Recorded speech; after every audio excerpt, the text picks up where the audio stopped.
लागै छी अपने सबके मिथिला संस्कार पर स्वागत करै छी। मकर संक्रांति के विधि दै छी से अपने सब सुनू। देखियो मकर संक्रांति के विधि जे छै से अपने सबके सनातनी से भऽ आयल छै जे मकर राशि में सूर्य देवता पहुँची छथिन, पूर्वायन दक्षिणायन से उत्तरायण जाइ छथिन, तऽ ताहि दुआरे मनबै छै। ई सगर राजा जे छथिन सेहो ओहि दिन के वरदान देने छथिन, वर पेने छथिन, भागीरथी गंगा आनने छथिन। तऽ ई सबसँ से अहाँके बहुत महत्वपूर्ण दिन छै, दान पुण्य के दिन छै, ब्राह्मण भोजन के दिन छै। तऽ अपने सब जे छै से पहिले नहाउ, नहा सोना कऽ अहाँ सब तिलबा बनाउ, चुरलाइ बनाउ, मुरही के लाइ बनाउ, मूँगफली के लाइ बनाउ, तखन जाकऽ अपने सब खिचड़ी बनाउ। एहि दिन में खिचड़ी जरूर खाउ। कथी लए जे रत्नाबाई जे छथिन से जगन्नाथपुरी में एही दिन के खिचड़ी खुएने छथिन भगवान के, जगन्नाथ जी के। ताहि दुआरे लोक खिचड़ी बनबैया। लोक कहै छै कैला खिचड़ी बनाउ, एहि दिन के खिचड़ी के एते स्वाद होइ छै। लोक जे भगवान के भोग लागल छनि, जगन्नाथ जी के भोग लागल छनि, कहै छथिन रत्नाबाई मरि गेलखिन तऽ हमरा खिचड़ा के भोग के लगाएत। तहियासँ जे कहै छै जगन्नाथ जी के जे भात खा कऽ आबऽके ओहि खिचड़ा रहै छनि चाउर दालि वाला। चाउर दालि में खिचड़ी जे बनायब ओहिमे उड़ीद के दालि जरूर धरब, कोबी आलू मटर सब धऽ कऽ अपन खिचड़ी बनाउ। जेहन मन करैया पापड़ बनाउ, दही लिअ, पंडित के खुआउ, ब्राह्मण के खुआउ, ब्राह्मण भोज कराउ।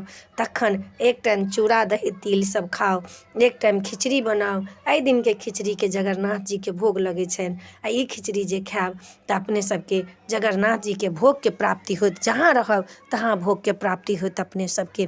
ताहि दुआरे खिचड़ी के महत्वपूर्ण बात ओहि लए छै जे जगन्नाथ जी के भोग लागल छनि, रत्नाबाई बनेने छथिन खिचड़ा। तऽ ताहि दुआरे एहि के खिचड़ी एहि दिन के बनै छै। मंगल रहू, बुध रहू, बृहस्पति रहू, किछु रहू तऽ खिचड़ी बनाबे करब। ई नहि जे नहि बनायब, किया नहि बनायब? भगवान के जहन भोग लागल छै तऽ किया नहि हम खिचड़ी बनायब? भगवान के भोग लगायब, ब्राह्मण के भोजन करायब, चूड़ा चुरलाइ चाउर सब जे छै से दान करब। तिला संक्रांति में आगि तापब, अहाँ तिल लऽ कऽ जाकऽ डूब लगा लेब, तखन आगि जे तापब ताहिमे कनिक तिल धऽ कऽ हवन होइ छै, तिल धऽ कऽ आगि तापि लेब। सब कुल परिवार के तिल चाउर जे छै गुड़ धऽ कऽ से भगवान लए उसरगि लेब। ओ तिल चाउर सबके देबनि आ सबके खुआबनि। कहबै हमर तिल बहबे, हमर तिल बहबे, कहत हाँ बड़का जेठका छियै, सबके प्रसाद रूप में देब या कहबनि तिल बहब कहि कऽ दऽ कऽ आ हुनका मकर संक्रांति के अपने से मनाउ नीकसँ। आ इहे विधि विधान ये हिनकर।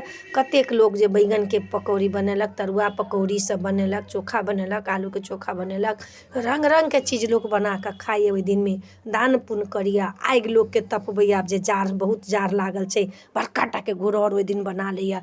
आ जे नहा नहा कऽ अबैया सब आगि तपियौ, ओकरो बहुत महत्वपूर्ण। माघ में जे आगि तपबैया हुनका सनके प्रतापी, हुनकर जे छनि महत्वपूर्ण बाते किछु और छै। तऽ ताहि दुआरे अपने सबके बता देलहुँ हँ। मिथिला संस्कार के तरफ सब गोटा के, सब लोकनि के अपने सबके शुभकामना ये। मकर संक्रांति के, तिला संक्रांति के अपने सबके शुभकामना ये। तुषारी सेहो लोक पूजतै एही दिनसँ। भोरबा में तुषारी पूजाइ छै, साँझ में जाकऽ साँझ पूजाइ छै। तऽ अपने सबके कहि देलहुँ हँ। एहि वीडियो में इएह ये। नीक लागत चैनल के सब्सक्राइब करब, लाइक करब, कहऽ के नहि बिसरब। जय मिथिला, जय माता जी।